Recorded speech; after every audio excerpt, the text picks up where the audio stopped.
Welcome to our channel. इस video में हम त्रैमासिक आकलन कक्षा 7वीं के विषय हिंदी के प्रश्नों के उत्तर करेंगे।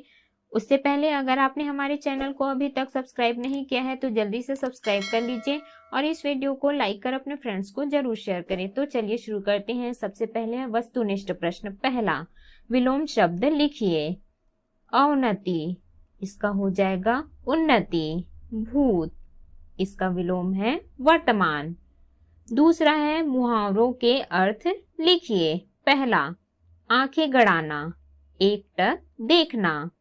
दूसरा, कांप उठना, सहम जाना। तीसरा है पर्यायवाची शब्द लिखिए। पहला, बादल, इसका पर्यायवाची है मेघ जलद। दूसरा, पक्षी, खग विहंग। चौथा है तत्सम शब्द लिखिए। पहला, सोना स्वर्ण। दूसरा, बरस वर्ष। पांचवा है छत्तीसगढ़ी शब्दों को हिंदी में लिखो। सबसे पहला है चौमास, इसका उत्तर है वर्षा ऋतु। दूसरा है भईगे, इसका उत्तर है हो गया।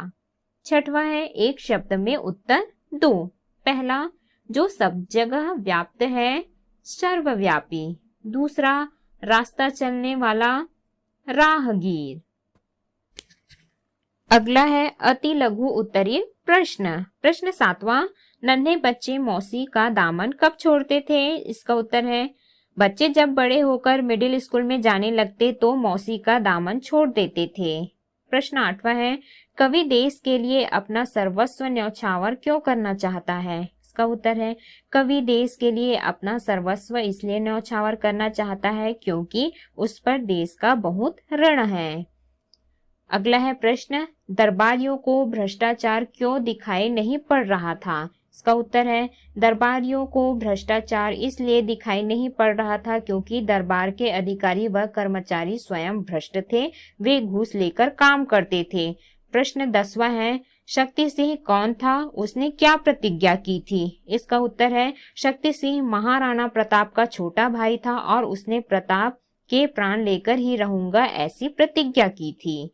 अगला है प्रश्न 11वां, वाक्य में प्रयोग कीजिए। खलल पड़ना, इसका उत्तर है बाधा उत्पन्न होना। प्रयोग, सांस्कृतिक कार्यक्रम में वर्षा के कारण खलल पड़ गया।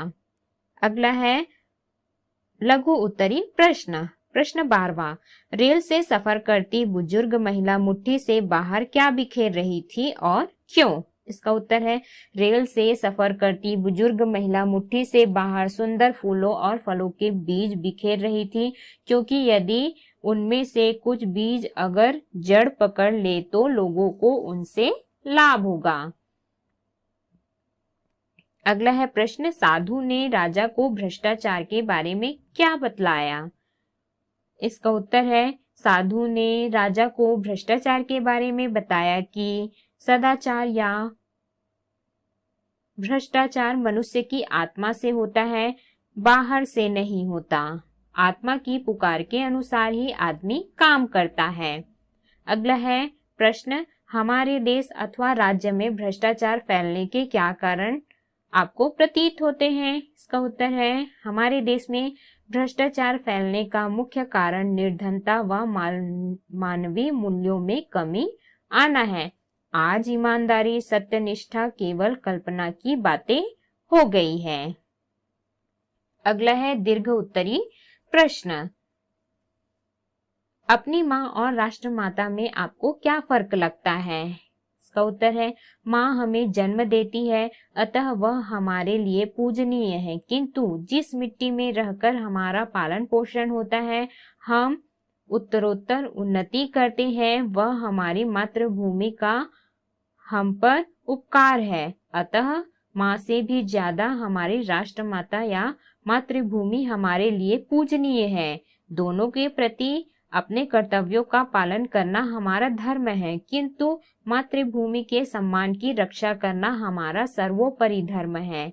अपने इस कर्तव्य बोध के प्रति सजग रहना हमारे लिए सर्वोपरि है। अगला है प्रश्न, लड़कों ने मौसी के लिए क्या क्या किया? इसका उत्तर है, जब लड़कों को पता चला कि मौसी हमें छोड़कर जा रही है तो वे नहीं माने और मौसी को जबरदस्ती एक खाट में बिठाकर वापस मोहल्ले में ले गए। किसी ने उसे एक कटोरा दूध लाकर दिया, किसी ने उसके इलाज के लिए डॉक्टर को बुलाया, यहाँ तक कि मौसी रात को हमें छोड़कर ना चली जाए इसलिए बारी बारी पहरा देने की योजना भी बना डाली। जब मौसी ने न जाने का वचन दिया तब कहीं जाकर उन्हें तसल्ली मिली।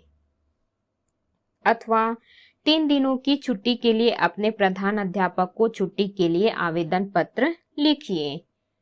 इसका उत्तर है, सेवा में श्रीमान प्रधान अध्यापक, शासकीय पूर्व माध्यमिक शाला रायपुर। विषय छुट्टी के लिए आवेदन पत्र। महोदय, सनम्र निवेदन है कि गत रात्रि से मेरा स्वास्थ्य ठीक न होने के कारण मैं विद्यालय आने में असमर्थ हूँ। डॉक्टर ने मुझे आराम करने को कहा है, अतः मुझे 23/9/2023 से 25/9/2023 तक छुट्टी देने की कृपा करें। आपका आज्ञाकारी शिष्य। यहाँ पे आपको नाम लिखना है और कक्षा लिखना है।